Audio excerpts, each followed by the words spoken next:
Hey guys, and welcome back to Edge-CGI. My name is Laz, and many of you requested that we do a Photoshop series or that we do Photoshop tutorials.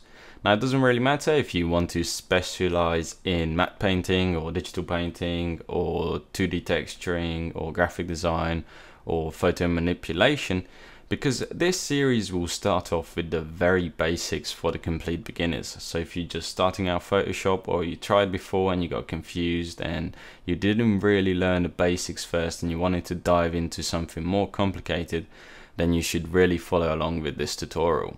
So the first thing that we'll do is I'll walk you through the very basics like interface, layers, tools and so on. And then later on in the series, when we covered all that, then we'll go into more complicated or more specific tutorials as well. So we'll go into matte painting, digital painting, character design and so on, all that stuff in 2D in Photoshop. So the first thing that we should do before we dive into Photoshop is that all of us should reset our preferences just to make sure that you didn't change around anything in Photoshop, so you can follow along a lot easier. So the first thing that I'll do is go to edit and then go to my preferences and then find interface. And once I have that, this window should pop up, and here we got a button called Restore Default Workspaces. So let's just click that and it will tell us that our default workspaces have been restored. And then I'm going to click OK. And I'll also go up to Window and then go to my workspace. And then here I just want to make sure to reset my essentials. And if you do that and you change things around, your screen should look exactly like mine. So in this part, let's go ahead and cover the interface, or have an overview of the interface, what's all this stuff on the top and left hand side.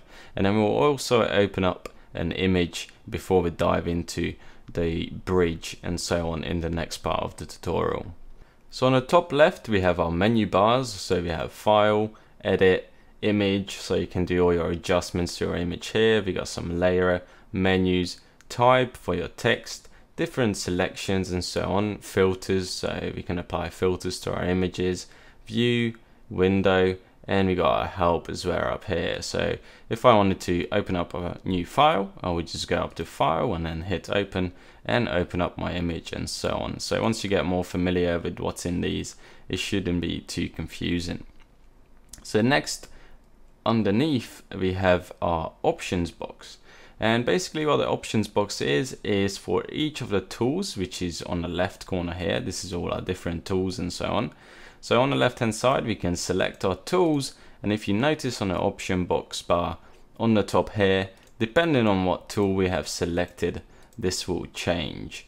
So for example, for my brush, if I wanted to paint around, you can notice up here, we can change the size, we can change the mode, opacity, flow, and so on. So basically this is just options for the tools that we have selected on the left hand side.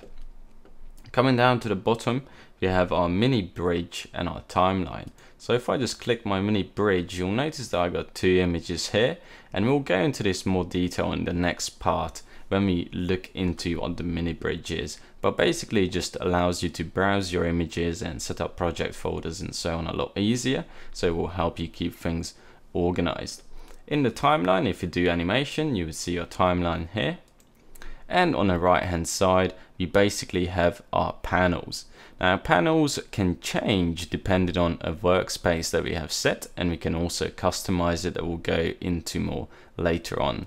So as you can see, currently we have essentials selected, but if I change that to new in CS6, you'll notice that this whole right hand side changes. And same again, if I select painting, it will go ahead and give me a different workspace, different panels, so I can pick colors easier, or change my brush settings, and then my layers palette down here and so on. So if I'm more into photography, it will give me a histogram, navigator, and different panels that you can always customize later on. So I'll just set this back to essentials, and then in the next part of the tutorial we'll dive into Adobe Bridge and what it is, how to set things up, and then we'll dive into opening images. But first, let's just open up an image with the standard way. So I'll just go to File and I'll go to Open. You'll notice I'll just navigate to a folder which is in my pictures. I got two images here that you can download freely from our website. It's done by our Neil Bradshaw on Flickr, and I'll include a link to his profile on Flickr, and they're commercially free, so you can use them in your commercial projects as long as you give credit to his profile or to his name and so on. So I hope you guys enjoy the first part of the Photoshop series, and I look forward to seeing you in part 2.